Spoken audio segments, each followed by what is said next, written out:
I bring up our first speaker, I want to particularly celebrate everyone who has a touch of green. So if you are wearing something that has green on it, please just raise your hands and let the rest of us clap for you.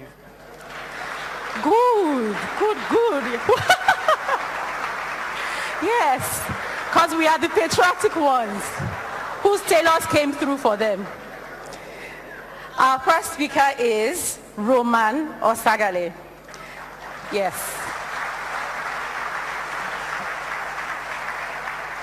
I remember not one, not two, three people saying they wished he came up earlier in the program last year. So now we listen that he is the first speaker. He is an architect, a consultant, and a business analyst. He is presently the head consultant at IntelServe, a Canadian company which focuses on business process reengineering, business intelligence, and analysis. He holds a master's degree in architecture, and he is a graduate of the Telford School of Management and Center for Executive Leadership from University of Ottawa, Canada.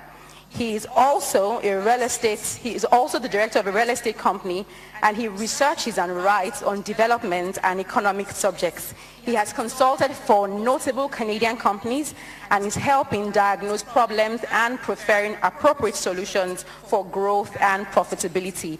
Today, he's speaking at the platform on a topic, education funding and its socio-economic impact. Please join me as we give a platform welcome to Roman Oseghale.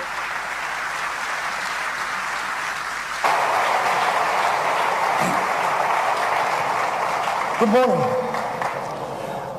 I want to thank Pastor Bojo Imade for bringing me back to the platform. And this has become a passion for me. But before I continue, please, I forgot my water. I'd like to have it, please. And if you can help me with it. Thank you.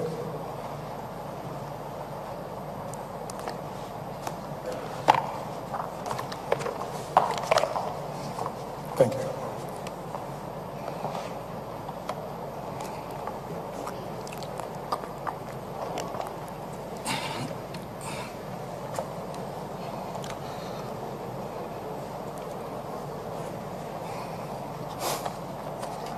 Distinguished ladies and gentlemen,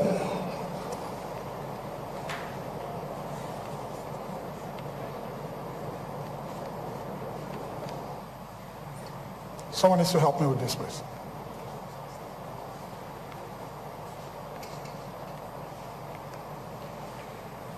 Okay.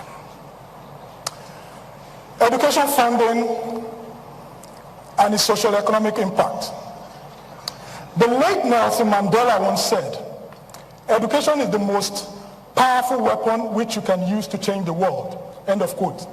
Across the world today, countries know and those that do not know are starting to realize that the youths are the most strategic assets of the country. Hence, governments invest to ensure and secure not only their future, but also the future of the country. For governments that do not invest in the future of its youth, not only destroy their future, they create a bleak future for the country by destroying its socio-economic activities, creating a wider disparity in income, population explosion, increase in poverty, environmental degradation, health challenges, increase in crime, social unrest, state/regional instability, and which eventually leads to economic loss for the country. It is said that for there to be economic prosperity, there must be economic growth, social inclusion, and environmental sustainability.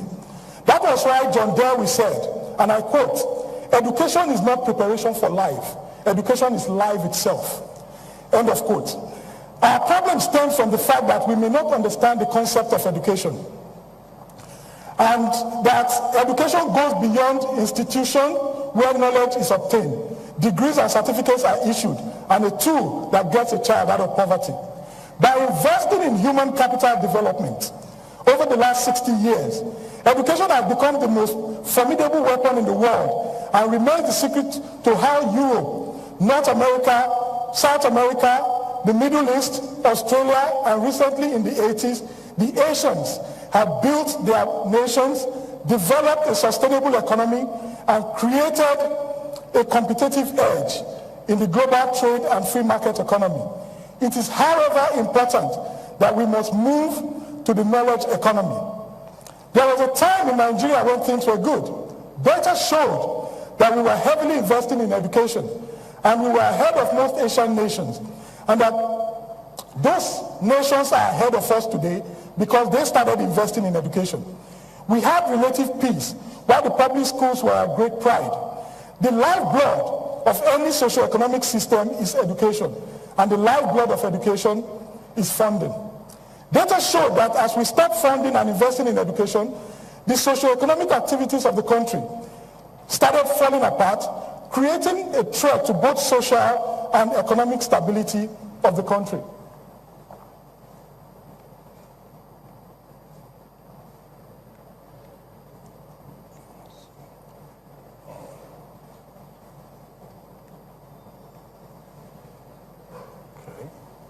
Now, what I've done is to create a flow chart of what happens when you underfund education. And from the flow chart, you can understand how one process affects the other. There is nothing in nature that happens and just happens on its own. It must be triggered by something. So we're going to look at the fall in per capita income and how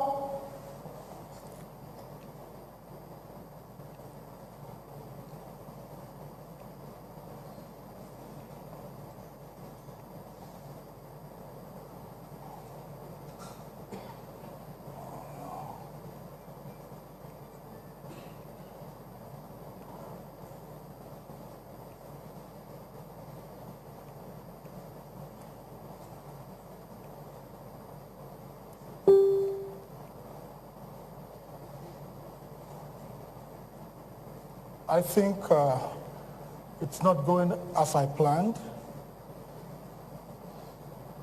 Sorry, I need some help with this, please. Who's in charge?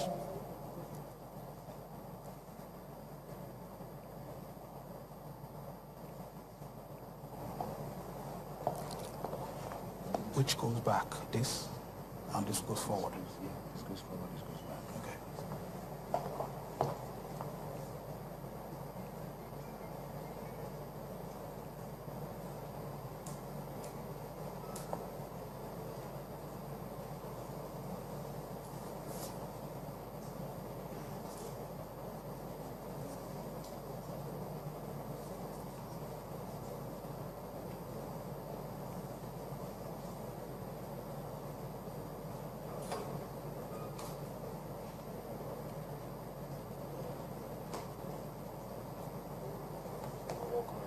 Okay.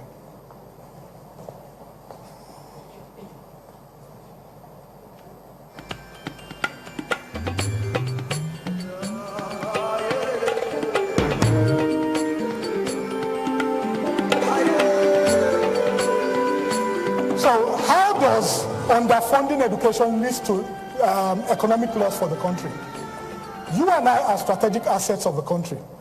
Now, if you look at your net adjusted savings of the country, education expenditure, it says net adjusted savings is equal to net national savings plus education expenditure minus energy depletion, minus mineral depletion, minus net forest depletion, minus damage from carbon dioxide emission, minus damage from particulate emission.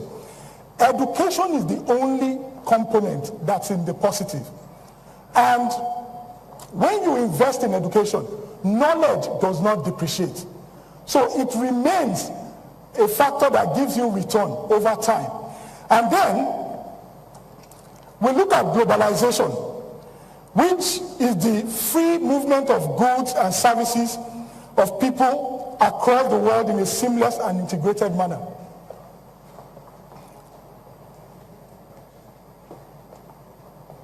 So when you do not invest in education, the implication is that you cannot compete globally. And as you cannot compete globally, your country starts to become a dump yard. If you invest in education, you are able to come up with patented goods that you can export and at the same time you can go into other countries to manufacture. So, what are the key drivers of globalization? Competitive advantage and comparative advantage. But if you look at it, education is what propels both competitive and comparative advantage, because the factors that generate, generic growth in an economy, that is innovation, manufacturing, and productivity, are also propelled by innovation. So, and then we looked at the global competitive index, and we wanted to know where Nigeria was, right? If you look at the basic requirements, the 12 pillars of the global competitive index, you find out that most of them are things that are propelled by education. The basic requirement, there's education. Efficiency and enhancers, there's education. Innovation and sophistication factor, there is innovation, which is also a factor of research and development. And research and development is also propelled by education. Now, what you see here is that between 2005 and 2016, Nigeria has lost its position from 83 to 127 to the 127 position. Why? And that's because we are not investing in education. We are not being competitive on the global scene. But we now match data, right, with Asian countries like Indonesia, Thailand, China, Malaysia, Singapore. You find out that Indonesia has moved from 69 to 41. Thailand lost 1 place. China from 48 to 28. Malaysia from 25, still remains at 25. Singapore from 5 to 2. Philippines from 73 to 57. These are countries that are heavily investing in education. But surprisingly, these were countries that we were ahead of in the 70s and early 80s. But as soon as we stopped investing in education, they started investing in the knowledge economy. Today, they've become global competitors while we are regressing. Then, we looked at education expenditure, right, from 1970 to 1981. 1981 was where we reached our peak at 3.038 billion, representing 4.97%, which is the benchmark for... Thank you. Which is the benchmark for growth and sustainability within an economy. The United Nations says for you to have a sustainable growth in an economy, you must invest 26% or 5% of your GDP in education and 15% of your budget in health. Now, in 1981, we were able to reach 4.9%, right? And that's approximately 5%. But the interesting thing was to start happening later. From 1981, education expenditure started dropping. By 1986, it had dropped to 2.9% of the GDP. And by 2006, right, by 2006, it was 0.8%. But at the same time when this was happening, population was increasing. And then in 2015, from 2006 to 2015, education expenditure remained at 0.8% of our GDP. In fact, from 1982, when it started dropping, it reached its all-time low in 1991 to 0.77% of our GDP. And it has remained at 0.8% ever since. So we compared education expenditure, right, from between 2017 and 1980. You find out that in 2017, we are spending 1.77 billion, right? And in 1980, we spent 0.28 billion. In 1980, right, we had less population of 73.3 million. Today, in 2015, we had 182 million. 2017, we had 182 million. A 148% increase in population. Age 0 to 24 years old, 120 million in 2017 and 46 million in 1980. Increase of 161%. Now, education expenditure has continued to nosedive again. There is no country of all the countries we surveyed, over 100 countries that prospered by relegating education. If you kill education, you kill the country. Why education and health? UN stipulates 26% for education, 15% for health. Education ensures that a child moves out of poverty. Higher productivity of the child, innovation sets in. Health ensures the child utilizes his or her maximum capacity. A country is able to benefit economically from capacity utilization. As it is today, Nigeria is operating at less than 20% of its capacity. Direct correlation between education expenditure per capita income and socio-economic activities of the country. In fact, when you kill education, right, the socio-economic activities of the country start to die off gradually. It is like a monster that starts to eat into every facet of the society. Then education also, when you educate a person, there is increment in what? In per capita income, which reduces income disparity and ultimately increases the GDP. So, we looked at some of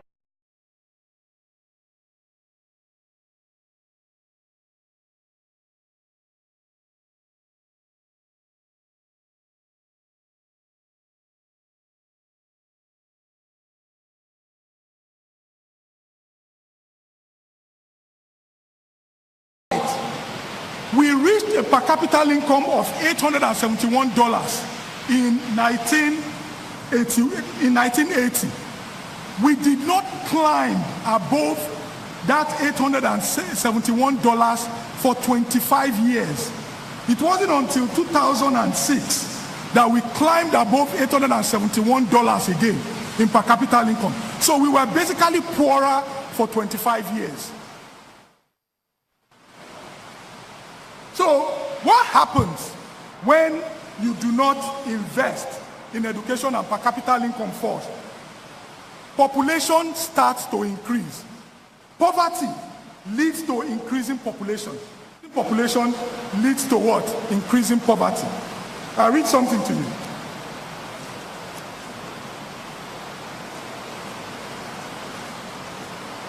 Increasing prosperity caused people to want smaller families, because there was less need for children to work in the fields or support parents in their old age.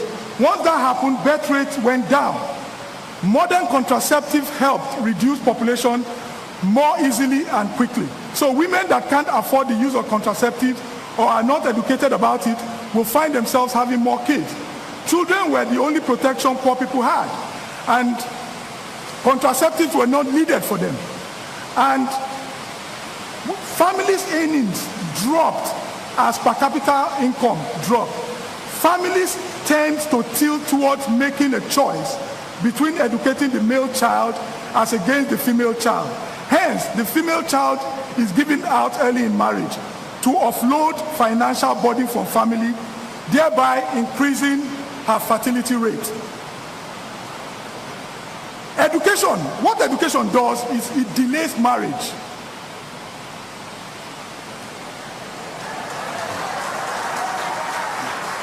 Education delays marriage. If you give out a child, right, a girl at the age of 15, now it is estimated that a woman will stop having kids maybe from 38 or 40, right? At the age of 38 or 40.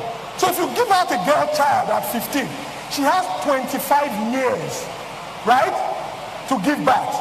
But you see, when you educate a girl child, probably maybe she graduates at 24. She serves, she gets married at 26, right? At 27, 28, as a professional working class mother, she wants to start having kids. She has less period, right? She has like 10 years. And if she spaces out her kids, right? 3 years, you see that she's able to only have like 3 kids before she stops having kids. So, if we do not, the girl child is very strategic to population control.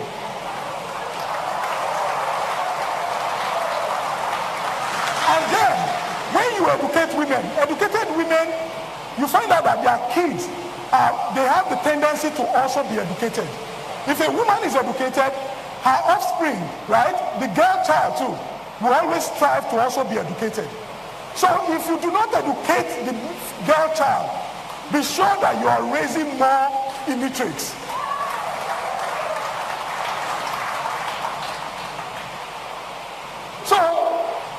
ways a country can become poorer. If population grows faster than wealth creation, what do I mean? If you have a family of 4, for instance, 2 kids, a father and mother, the father earns 3 million, the mother earns 3 million. That means you have a total household income of what? 6 million, right? Then the per capita income is divided by the 4, 1.5 million each, right? Now, Mr. X says, and Mrs. X now decides to have more kids, right? So in a space of 5 years, they increase Mr. X's salary by $500,000 and increase Mrs. X's salary by $500,000, right? Their total household income is now what? 7 million, right? Now, at the same time in that 5 years, Mr. and Mrs. X now have 3 more kids. They are now 7. But the household income has increased. Are they richer or poorer? They are poorer. The per capita income drops to what? 1 million. So, what is happening is we are multiplying faster than the country is creating wealth. And as we do that, per capita income will continue to fall.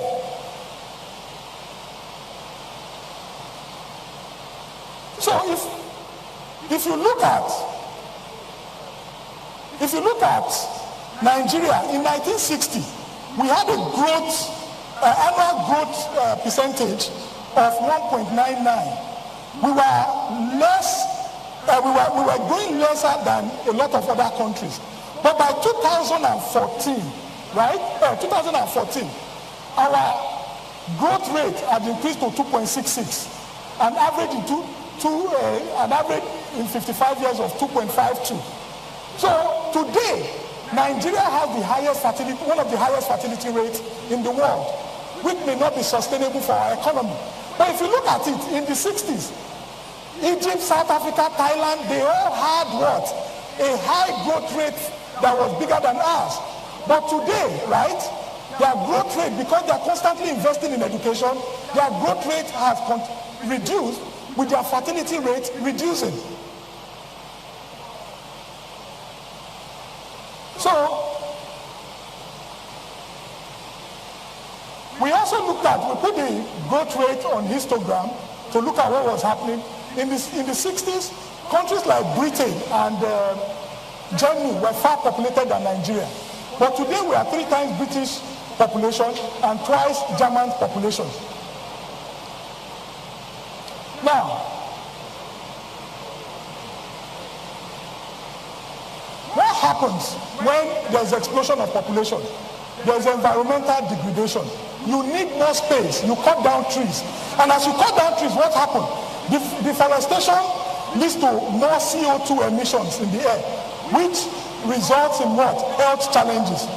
We need availability of clean water. If you look at the graph, right? Deforestation in Nigeria has reduced from 1990 from 18.93.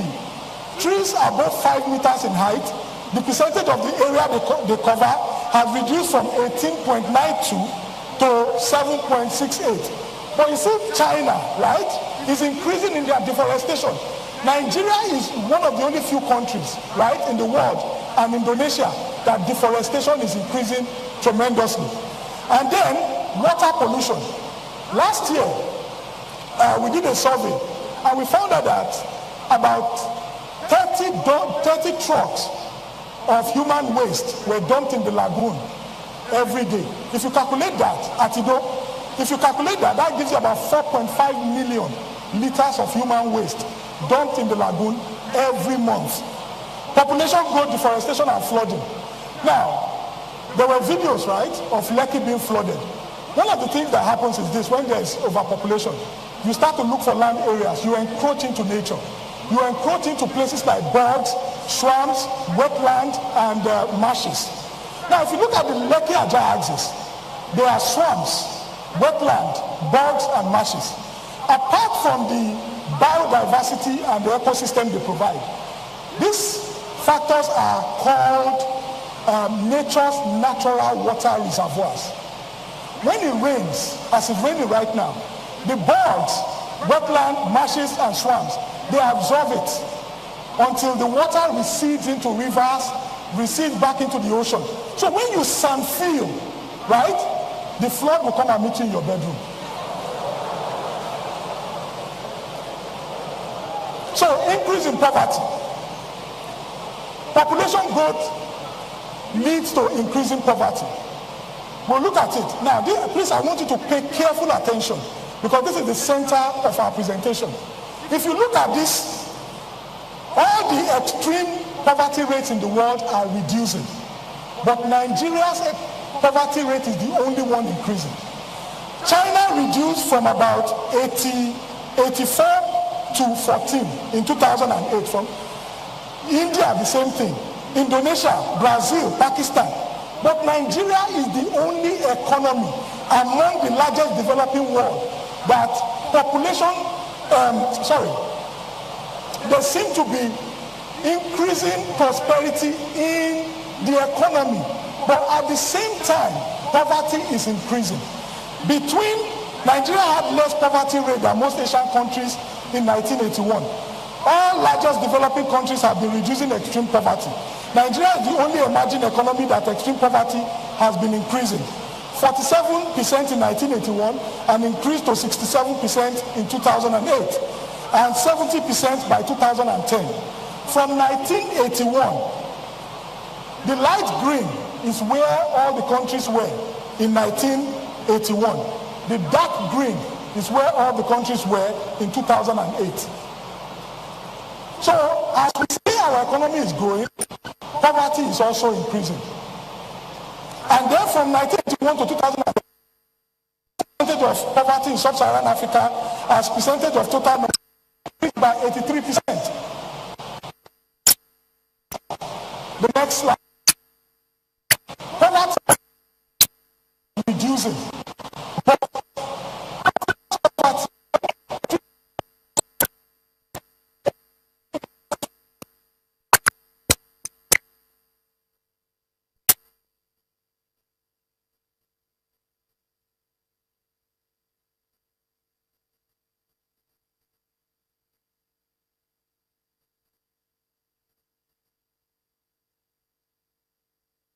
Sorry, 382 million in population.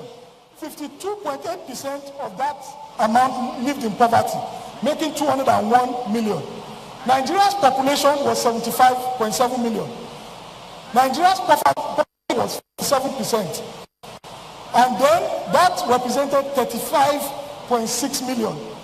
Our share of sub-Saharan Africa living in extreme poverty was 17.6%.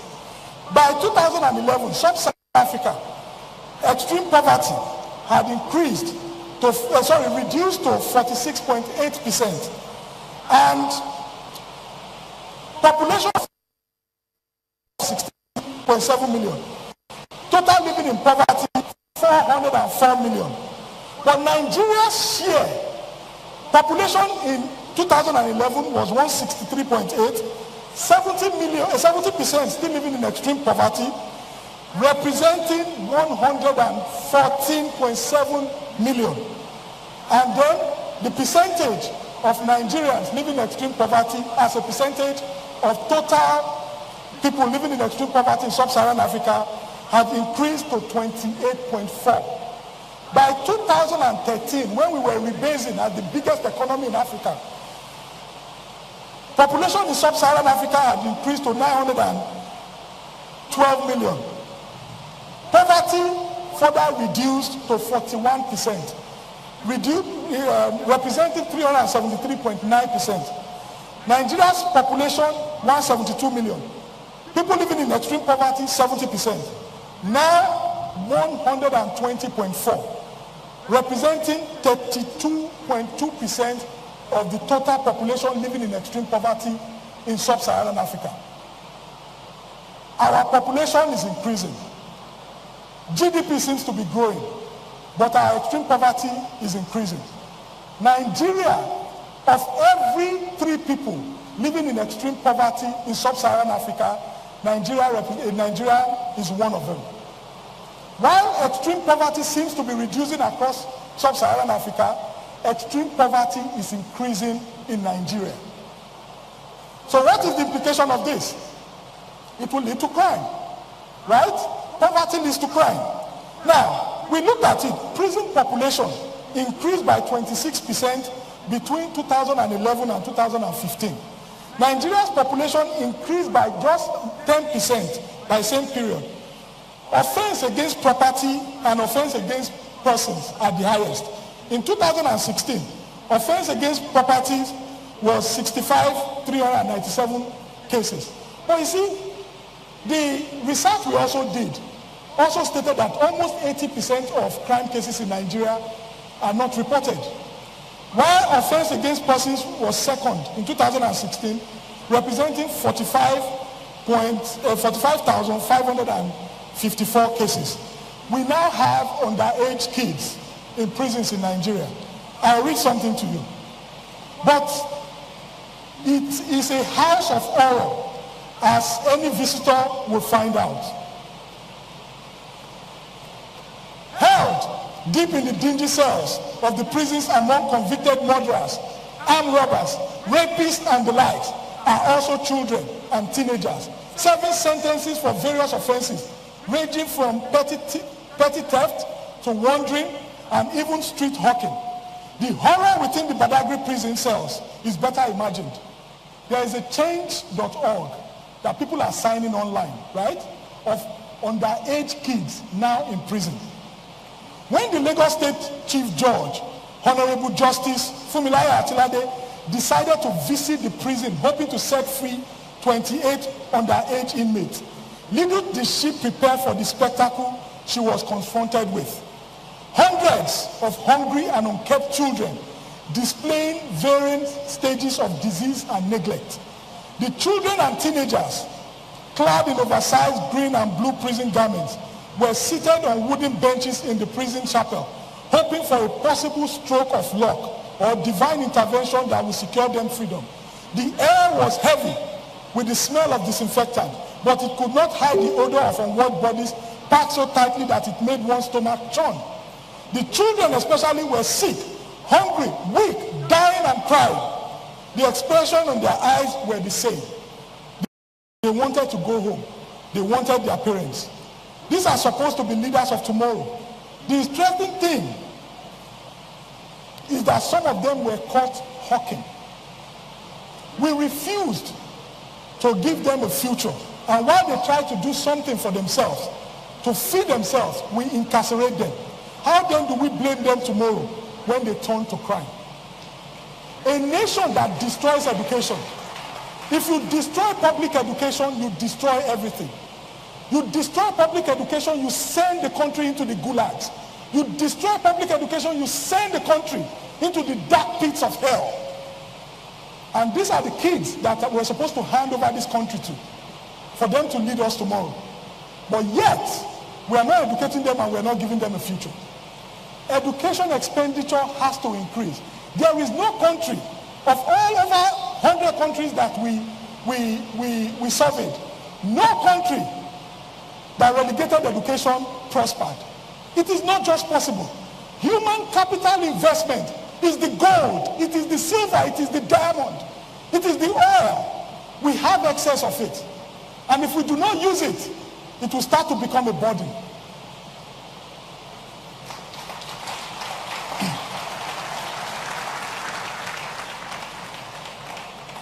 Poverty. So poverty leads to social unrest. How? There's a wider margin of income disparity. This creates dissatisfaction within the society. Poverty makes people vulnerable to what they would ordinarily not do. Government that refuses to invest in the education keeps their people in perpetual poverty and increases social unrest. Poverty robs people of confidence and self-esteem. And people are easily brainwashed. Social unrest across the country today mainly caused by poverty. The north, the south, recently in the east. Go look at the quality of people agitating and following these people. They are all uneducated. They are people that do not have anything to lose. If you send a person to school, they have something to stand up for.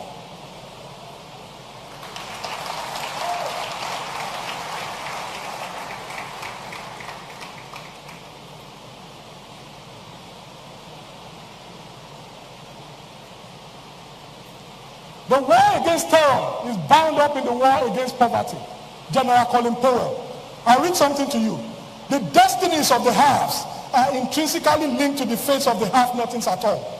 If we didn't know this already, it became too clear on September 11, 2001.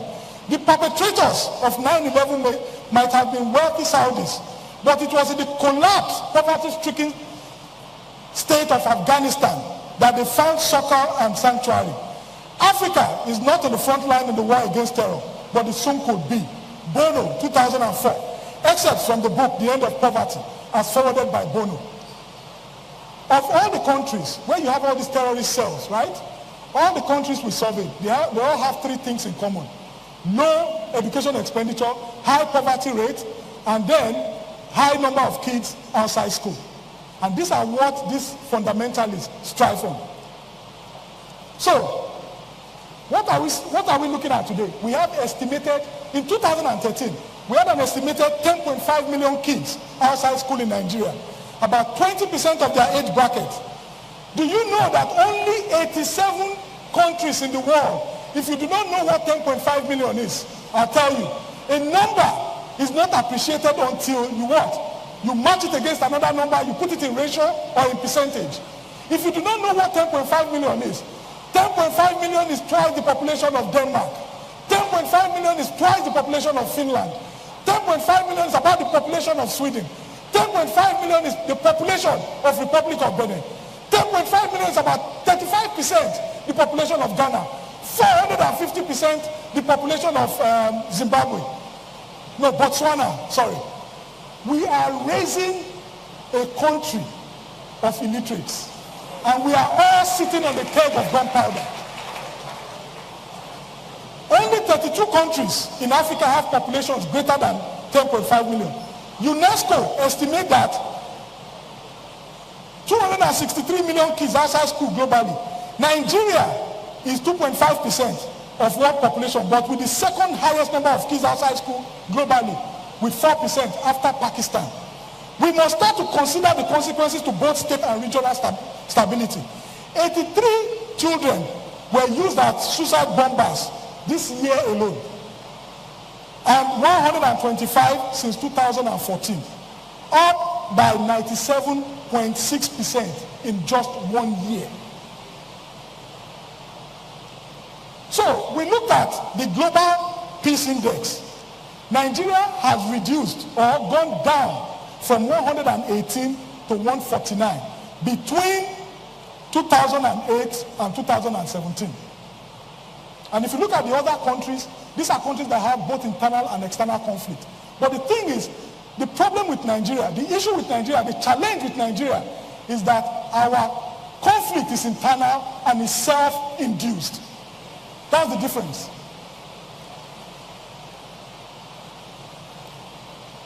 So, state-regional instability. Internal media estimate over 20,000 people killed since 2010 and over 2 million people displaced. Now, do you know that the Gulf of Guinea, I'll read something to you. The Gulf of Guinea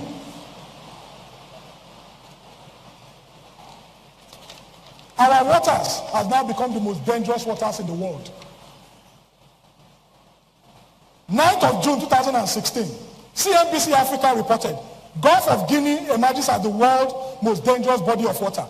The Gulf of Guinea has become the most dangerous body of water, with pirates carrying out 54 attacks in the waters last year and causing over $700 million in economic damage, according to the report from the US-based Ocean Beyond Piracy.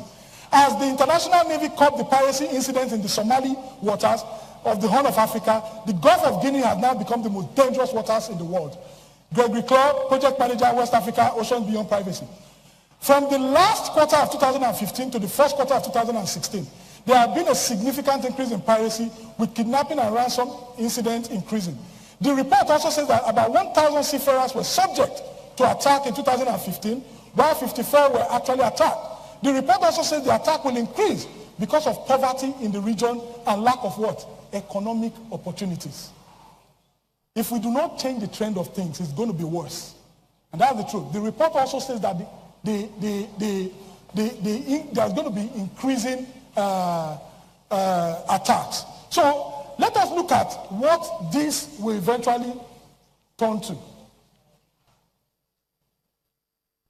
At this moment, right, it becomes an economic loss for the country. If you look at the graph, we need political, state, and regional stability for FDI inflow. Between 2011, at the height of Boko Haram insurgency, Nigeria's foreign direct investment reduced from 8.8 to 3.13 billion, 65% decrease. If we do not create a state, regional, and political stability, we will have no economy. And remember, of all the countries we surveyed, none of them, right, that relegated education prospered. So the future economic, social, and political stability and prosperity of the country will be determined by our spending on education. So I'll be done in like a minute. Now, we looked at predictive analytics. Where are we going to be in 2050? In 2050, population will rise to 398 million, 0.5. Projected GDP is going to be 1.74 billion. They said sub-Saharan Africa has the tendency to grow by 4.4%. So when we computed it, it gave us 1.74 billion. But then our per capita income is going to be 4,379. Look at, that is where China was in 2010, where Thailand was in 2009, where Malaysia was in 2003, where Indonesia was in 2000, where they will be rather at the end of this year, and where South Africa was in 2004. Ladies and gentlemen, education is the future. If we do not invest in education, we will have no country. Thank you.